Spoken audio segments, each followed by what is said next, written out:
Novamente, boa noite a todos. Convido os irmãos a abrirem as suas Bíblias para 1 Pedro, capítulo 2, a partir do verso 12.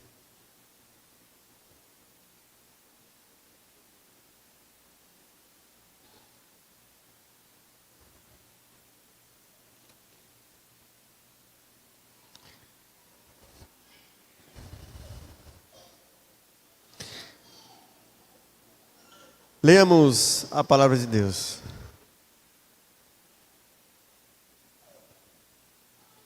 Filhinhos, eu vos escrevo porque os vossos pecados são perdoados por causa do seu nome. 1 João, desculpe. Eu disse 1 Pedro, foi? 1 João. 1 João. Nossa sequência, né? Desculpa, irmãos, não sei porque eu disse 1 Pedro, mas 1 João, né, seguindo nossa sequência de estudos, né? 1 João, capítulo 2, versículo 12 em diante, né? Filhinhos, agora sim, né? Eu vos escrevo porque os vossos pecados são perdoados por causa do seu nome.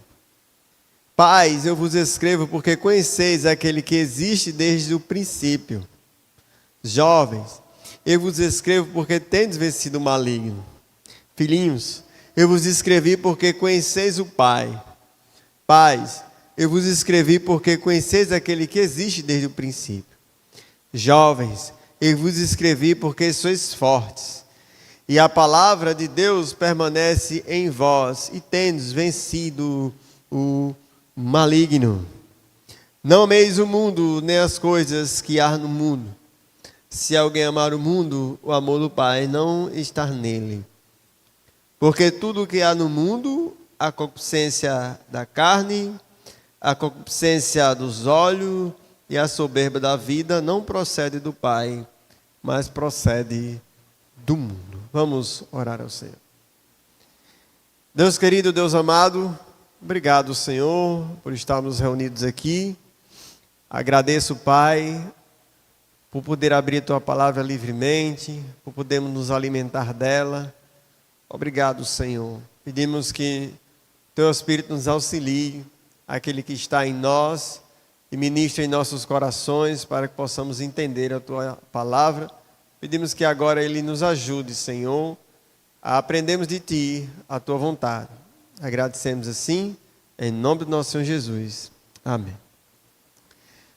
Nos últimos encontros que nós tivemos aqui, nós paramos com João ensinando algumas coisas muito importantes em relação aos filhos da luz. João vem de uma sequência de ensinos nos ajudando a esclarecer na nossa mente qual a realidade do pecado, desde lá dos 5 sis, né, que está ali entre o capítulo 1 e no capítulo 2. Mas aí depois disso, João nos ajuda a compreendermos a realidade de conhecer ao Senhor, guardar e permanecer, que nós discutimos isso. Depois disso, João também nos ensina que essa realidade de guardar e de permanecer é uma evidência daqueles que dizem que estão na luz, né? Mas João nos ajuda a compreender de maneira muito clara uma das grandes evidências daqueles que andam na luz, que é um amor profundo por Cristo. E esse amor profundo por Cristo demonstrado naqueles que amam o seu próximo, né? E aí nós finalizamos, inclusive, com os versículos 10 e 11, fazendo essa conexão aí. Aquele que ama o seu irmão permanece na luz, e nele não há nenhum tropeço, verso 10 do capítulo 2. Aquele, porém, que odeia o seu irmão, está nas trevas e não anda, e anda nas trevas e não sabe para onde vai, porque as trevas lhe cegaram os olhos. E aí eu acredito que os irmãos devem estar lembrados que nós interpretamos, né, o que significaria odiar os irmãos, né, no último domingo. E nós aprendemos que odiar o irmão não é simplesmente ter um sentimento assassino, no sentido físico da palavra, mas qualquer dissabor, qualquer indiferença, né, qualquer sentimento de desprezo ao outro, isso se caracteriza no conceito bíblico como ódio, né? E por essa razão, João nos ajuda a entender que os filhos da luz não podem ter esse tipo de sentimento. Agora, João vai nos aprender a lidar com os outros inimigos. Se pudéssemos perguntar quais são os inimigos do crente, quais são os inimigos do crente? Nós podíamos dizer que são 3. O crente na Bíblia tem 3 grandes inimigos. Um é a sua carne, ele mesmo. E João vem tratando disso aqui até agora. João vem tratando da realidade de viver na luz ou viver nas trevas. Mas o segundo grande inimigo do crente é Satanás.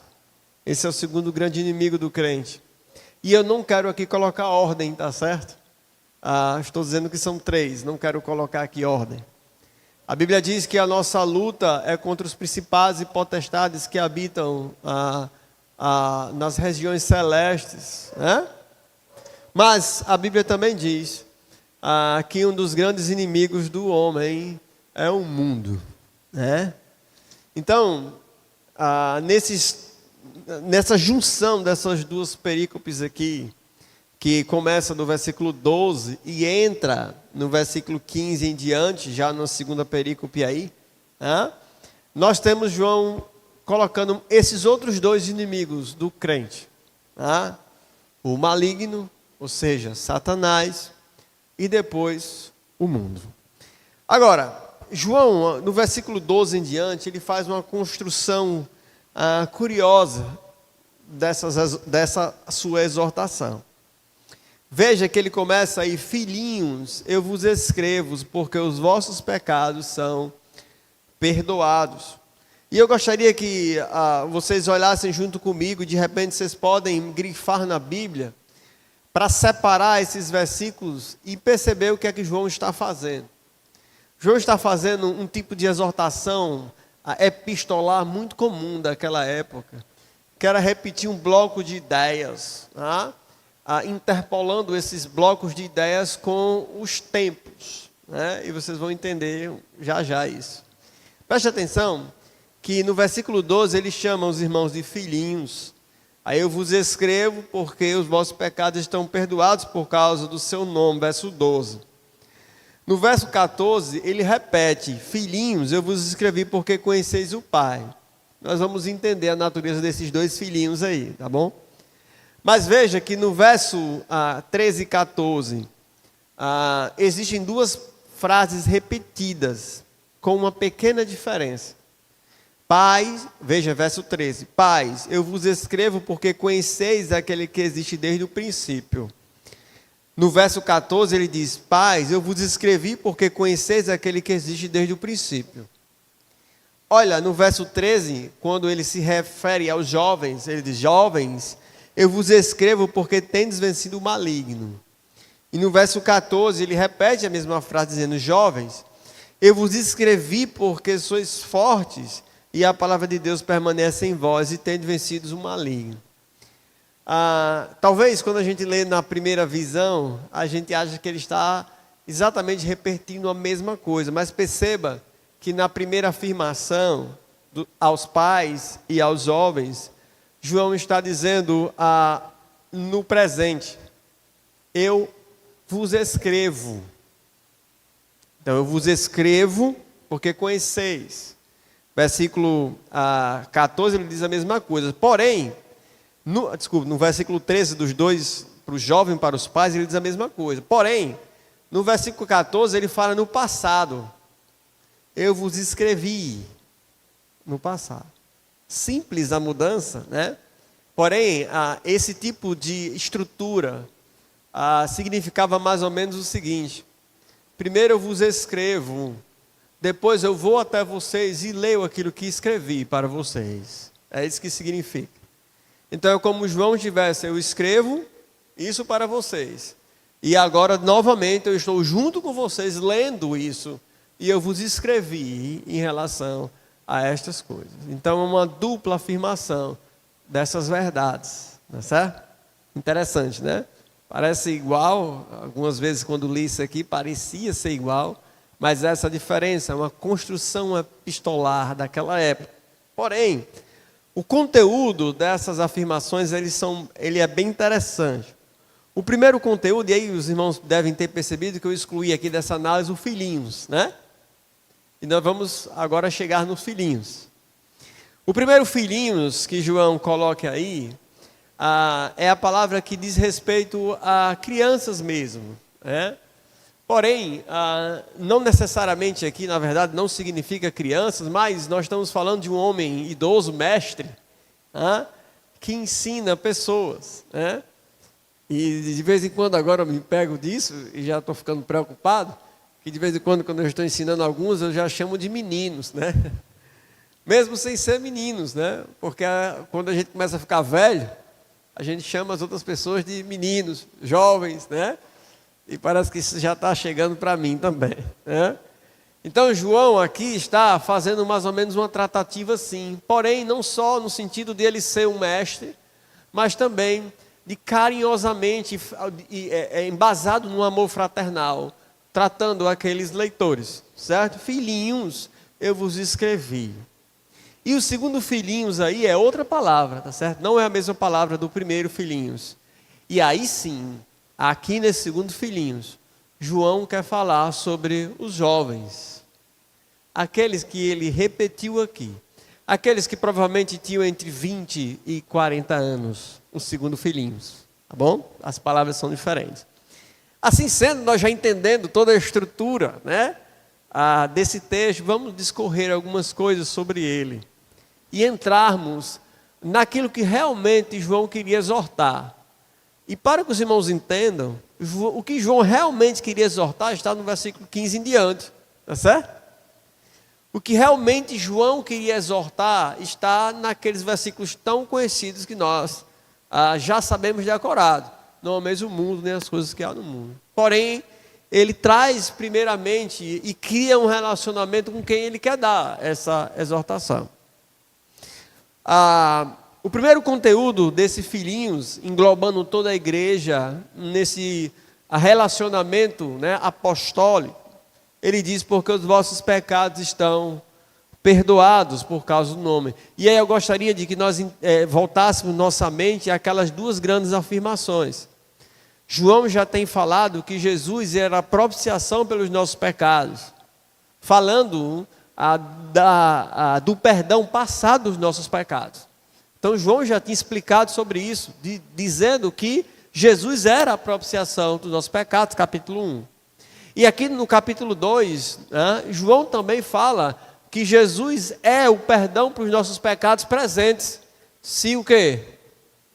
Se confessarmos os nossos pecados, Ele é fiel e justo para nos perdoar os pecados e purificar de toda injustiça.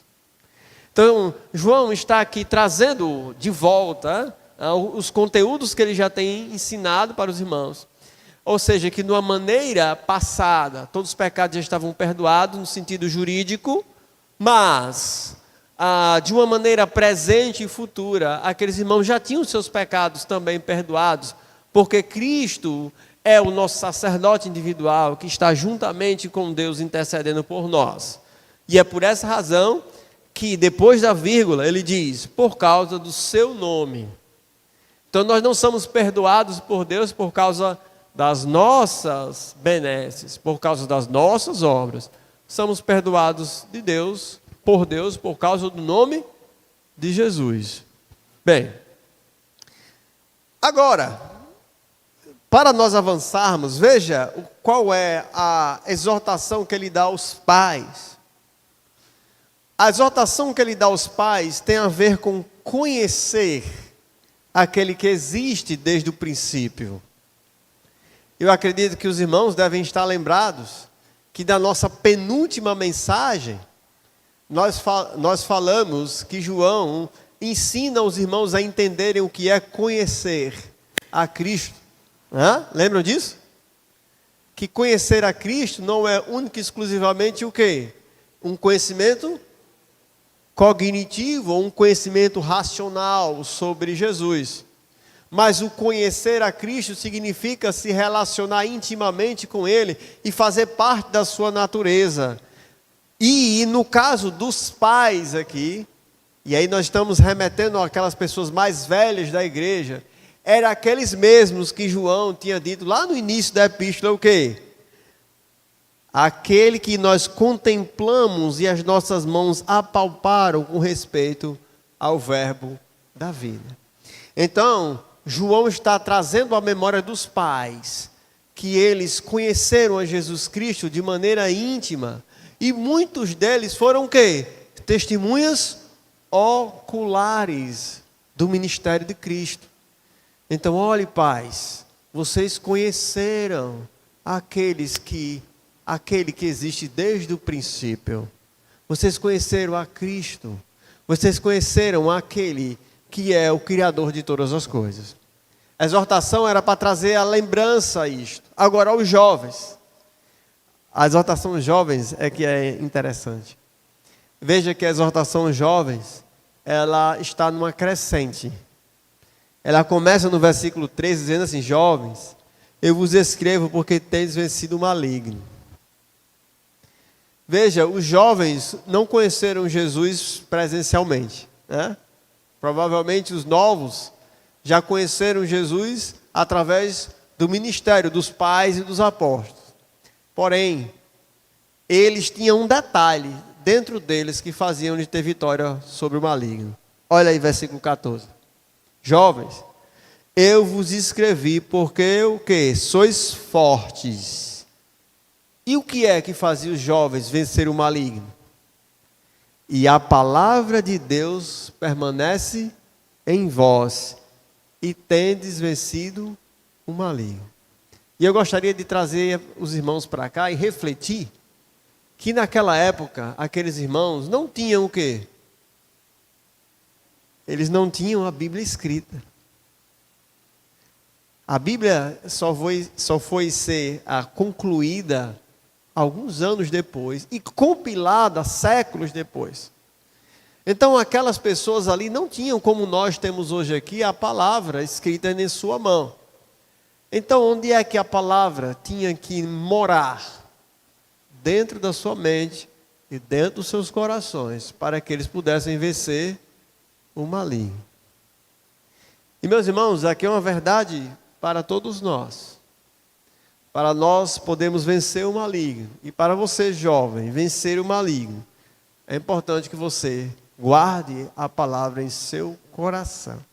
Nós vamos ver um pouco mais na frente, que o Senhor Jesus fez exatamente isso aqui para vencer Satanás nas suas tentações.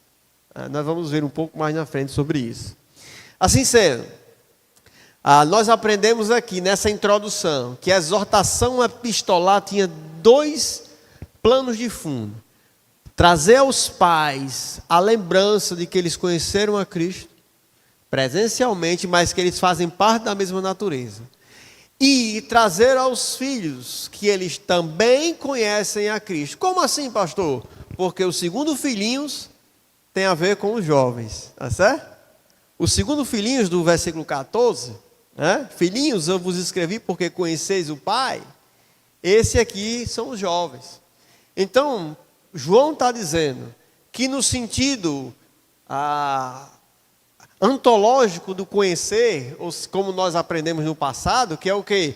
Estar dentro de Cristo, não só os pais conheciam, mas também os jovens conheciam a Cristo. E é por isso que eles, os dois filhinhos aí, separaram.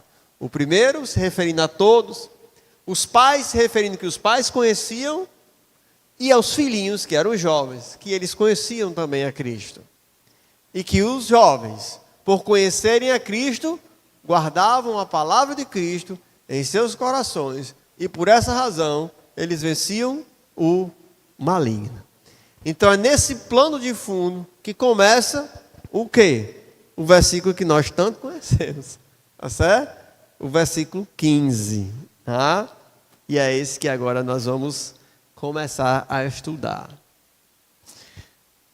E aí vamos começar a estudar isso com uma seguinte pergunta.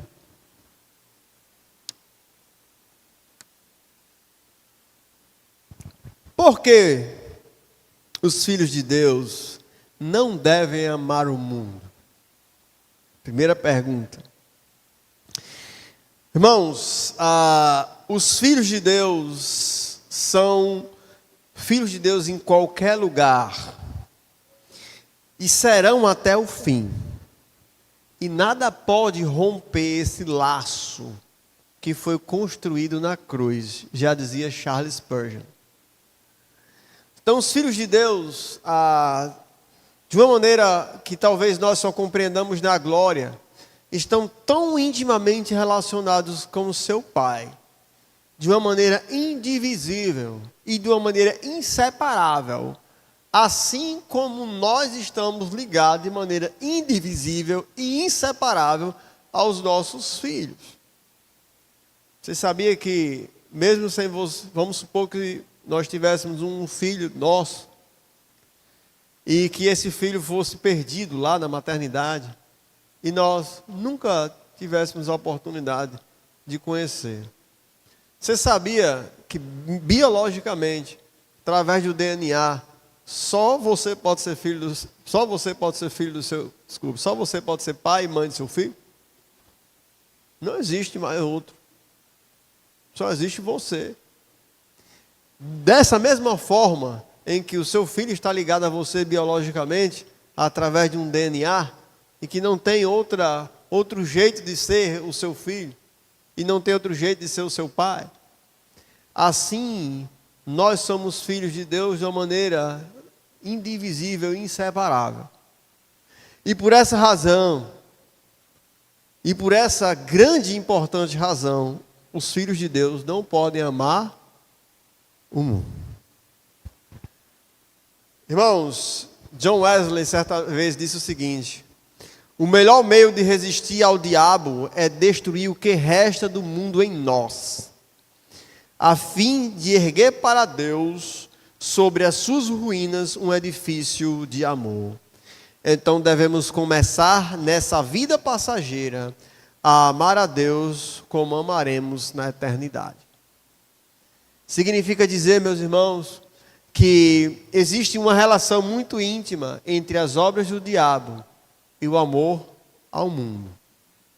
E eu gostaria que vocês prestassem atenção nisso. Veja que o texto, João está dentro de um plano de fundo. Qual é o plano de fundo? Jovens, vocês o quê? Vocês vencem o maligno. O plano de fundo é esse. Tá certo? Só que a ordem que vem subsequente é qual? Não ameis o mundo e nem as coisas que há no mundo. Então existe uma relação muito próxima entre Satanás e o amor ao mundo. O mundo caído, ele não merece ser amado. A palavra mundo na Bíblia, ela se apresenta de duas formas diferentes.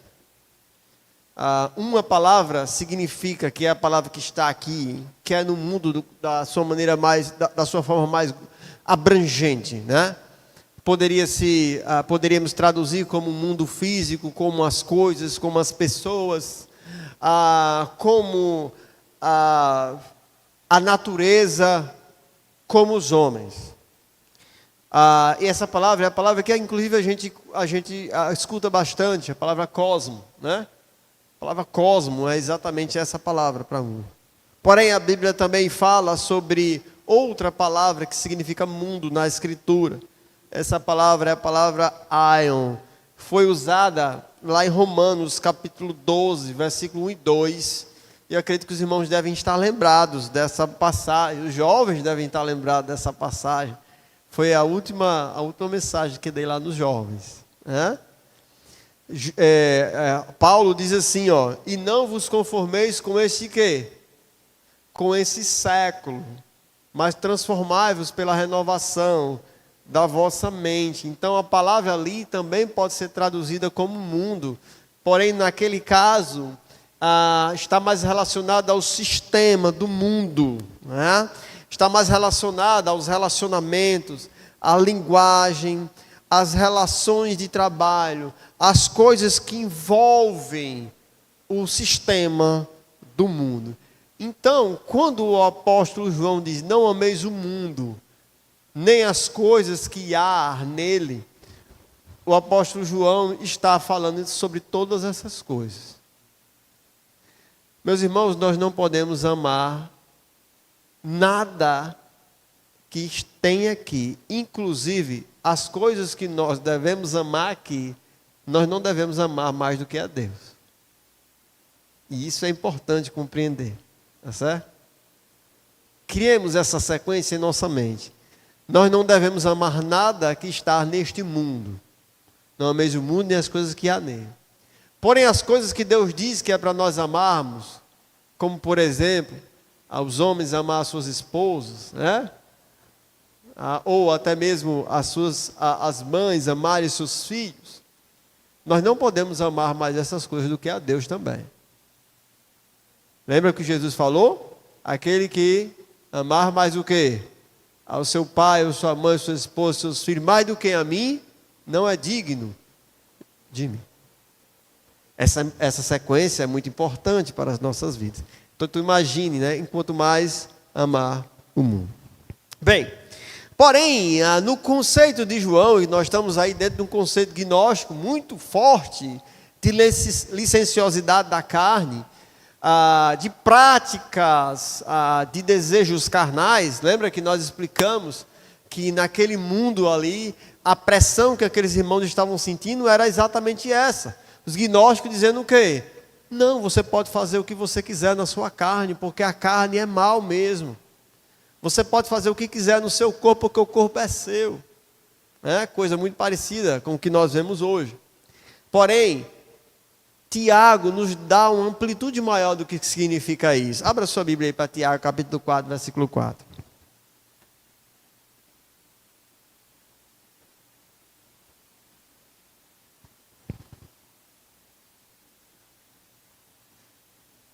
Tiago, capítulo 4, versículo 4, diz assim, ó, olha só como Tiago é mais profundo aqui na exortação em relação ao amor ao mundo. Infiéis, não compreendeis que a amizade do mundo é inimiga de Deus? Aquele, pois, que quer ser amigo do mundo, constitui-se inimigo de Deus. Tiago aqui dá um checkmate para aqueles que acham que paquerar com o mundo é algo que nós podemos. Não posso me relacionar, mas eu posso paquerar, né? Ele lá, eu aqui, eu vou ali. Não, Tiago diz que a amizade do mundo, ela é inimiga de Deus. E diz mais que aquele que quer ser amigo do mundo constitui-se inimigo de Deus. O apóstolo Paulo, como está ajudando os irmãos lá em Romanos a compreenderem sobre isso, capítulo 6, ele diz assim, não sabeis que aquele quem vos ofereceis como servos para obedeceres, são a esses que vocês são servos, seja do pecado para a morte ou da obediência para a justiça? E aí eu trouxe uma citação de Francis Schaeffer, que lembro que quando eu li essa citação, ela me chamou muita atenção, para deixar claro o porquê nós não devemos amar o mundo e nem praticar as coisas do mundo. Vou ler aqui para que os irmãos possam escutar. É possível, como um cristão, estar produzindo o mesmo tipo de fruto que produzimos antes de sermos cristãos. Por quê? Porque estamos nos rendendo ao que é errado. Para ser específico, aquele velho mestre nosso, o diabo, Satanás, Deixe-me repetir isso de uma maneira suave, mas afiada. É possível para mim, como cristão, dar luz a um filho de outro, em vez do meu amor por direito, em vez do meu noivo. Isto é, nascerá no mundo exterior o fruto do diabo. Como ilustração, imagine um casal da mesma raça, da mesma cor de pele. De repente a esposa dá à luz a um filho que claramente é de outra raça. O mundo todo saberá que ela foi infiel a seu marido. Assim ocorre conosco. Se eu, como cristão, não estou trazendo ao mundo fruto que seria de se esperar, o fruto de Cristo, então é porque há infidelidade espiritual da minha parte. Existe adultério espiritual na minha vida.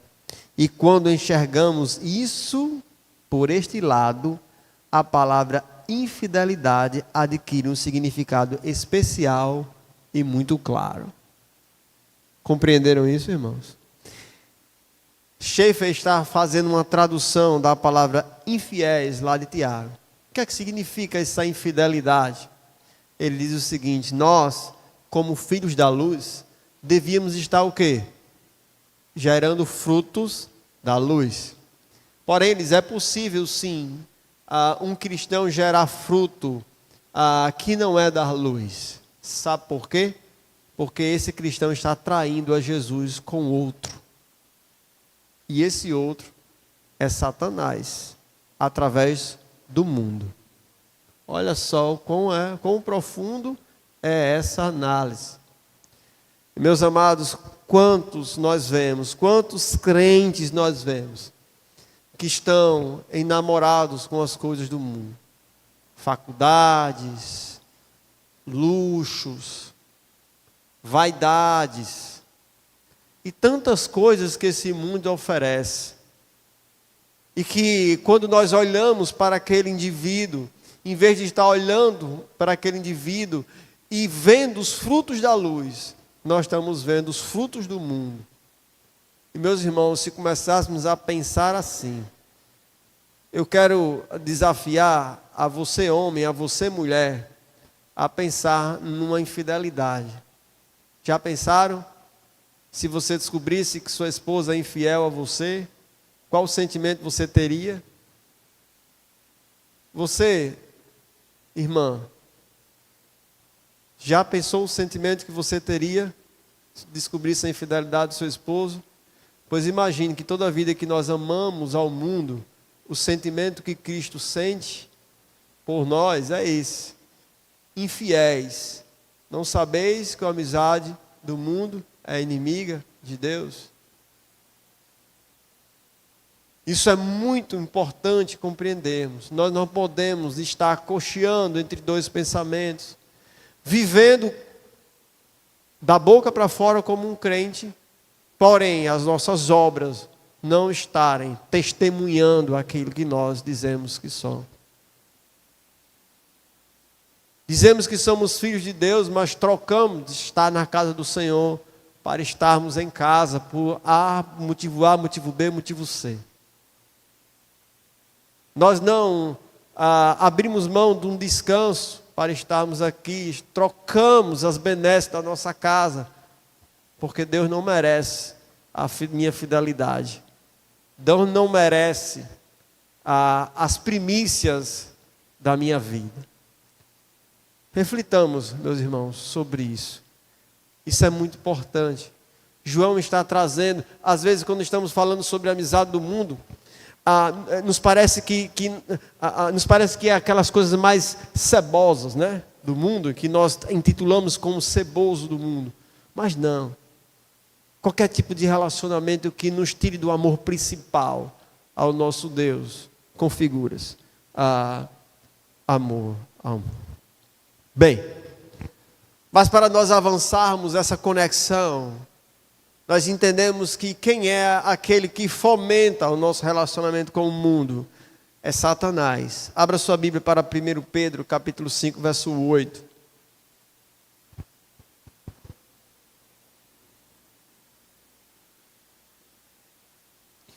1 Pedro capítulo 5, verso 8 diz: sede sóbrios e vigilantes. Sobriedade, irmãos, tem a ver com a ideia de conseguir compreender a realidade. E vigilantes é aqueles que estão esperando os ataques. O diabo, o vosso adversário, anda em derredor como um leão que ruge, procurando alguém para devorar. A Bíblia diz que Satanás é o dominador desse mundo. A Bíblia diz que existem as forças espirituais do mal. A Bíblia diz que Satanás é o príncipe que habita nos filhos da desobediência e que ele é um enganador. E todas essas coisas, Satanás, ele não vai chegar para você, meu amado irmão, e dizer aqui: vem aqui, irmão Joãozinho. Olha, isso aqui é desse jeito, isso aqui é assim. Ele não vai chegar, ele vai usar as artimanhas do mundo para lhe seduzir. Ele vai usar todo o sistema do mundo para lhe seduzir, para lhe aprisionar, para aprisionar a sua vontade. E uma das principais formas que Satanás usa é exatamente o desejo pelas coisas do mundo. Veja que João 8,44, Jesus fala sobre essa realidade. Abre aí sua Bíblia para João 8,44.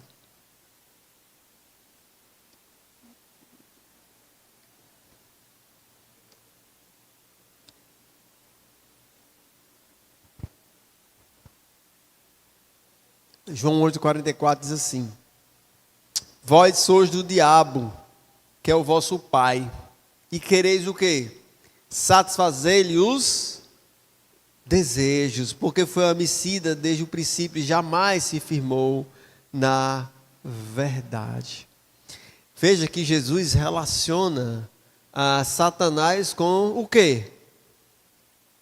Às vezes, como é que caricaturamente, né, as pessoas acham que Satanás vai tentar você, aparecendo como um bicho muito feio, né, para puxar a sua perna durante a noite, não é isso? Alguns acham que Satanás vai colocar um precipício no seu caminho, né? Mas olha o que é que Jesus diz: vós sois o diabo, que é o vosso pai, e quer satisfazer o quê? Os seus desejos. Como é que Satanás vai afligir a sua vida?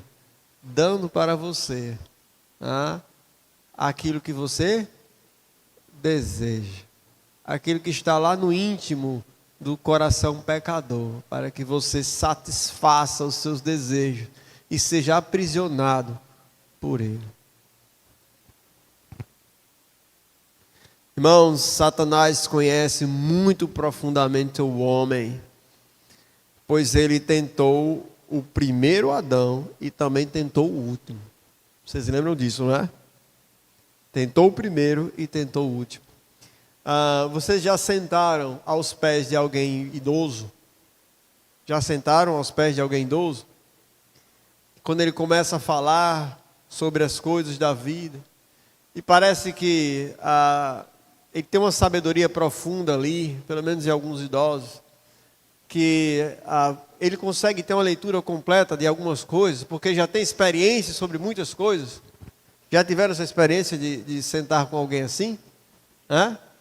Pois bem, imagine, meus amados irmãos, como a experiência da vida humana Satanás não tem. Satanás conhece e já viu homens nascerem e morrerem ao longo da história. Satanás conhece perfeitamente os desejos do coração do homem. Satanás tem mais experiência sobre quem é o homem do que os homens mais sábios daqui. Porque ele já viu e ele sabe exatamente como pegar os homens. Não é à toa que os homens deste mundo estão presos nos seus desejos. Bem, diante disso, a Bíblia deixa bem claro que há uma guerra espiritual. E essa guerra espiritual tem a ver exatamente com as forças espirituais do mal, Satanás, usando o mundo para aprisionar os homens. E aí, para a gente ir para o final, confesso que hoje eu estou perdido na hora. Por causa que a gente começou, estou perdido na hora, então tenham paciência comigo hoje. Tá certo?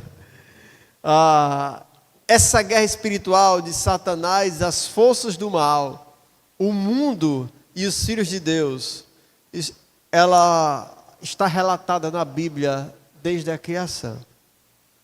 Lembra, meus amados irmãos, que Satanás tentou o primeiro Adão. Como que Satanás tenta o primeiro Adão? Abra sua Bíblia aí rapidamente para Gênesis capítulo 3, versículo 4 a 7.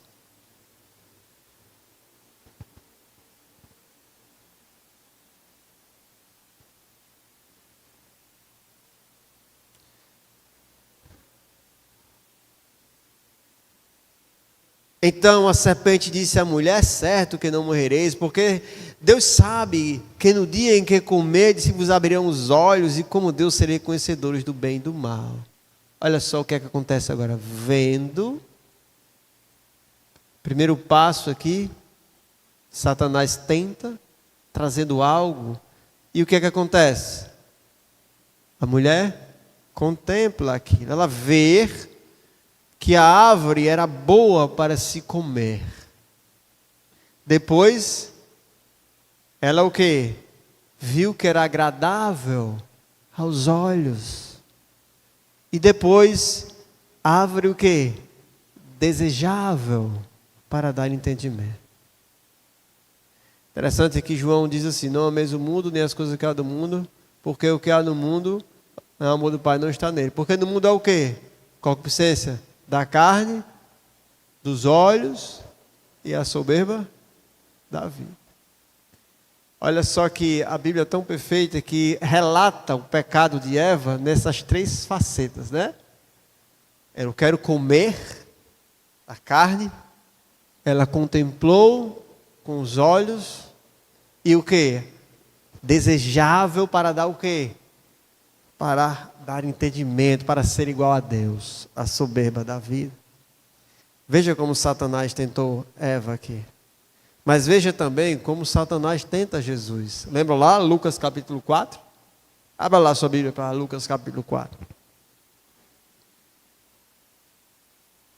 Nós sabemos que Jesus estava com fome, né?